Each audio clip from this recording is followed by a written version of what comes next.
Hey there everybody, it's Lynnea. Today I'm going to be creating with the new August 2020 release from iCrafter. I'm going to be using the layered Seashells and Sentiments stamp set to create a quick and easy almost one layer card. This could definitely be a one layer card, but I in the end decided to add some foam because I just can't resist the dimension. There are two different kinds of seashells in the layered Seashells and Sentiment stamp set. I'm choosing this one that's on the screen here. I'm going to be honest with you, I have no idea about most things ocean. I don't like the beach. It's sandy and I truly hate sand.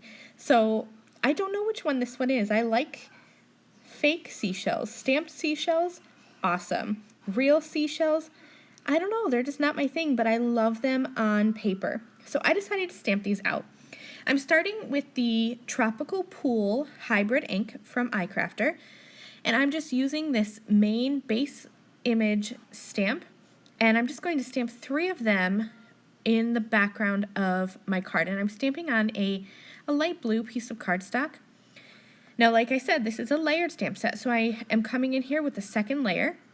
I'm just going to make sure that this is layered right on top of that base layer. So you saw me kind of look from above and then from the sides as well.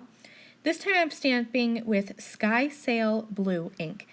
This is another ink color from iCrafter, and so I'm just going to stamp this up a couple times to intensify the color of this ink. I really wanted there to be some definition between the base color and then this secondary color. Again, I'm just going to shift this down left and right in my MISTI, or I guess up and down is what it appears to be, until I have all 3 stamped.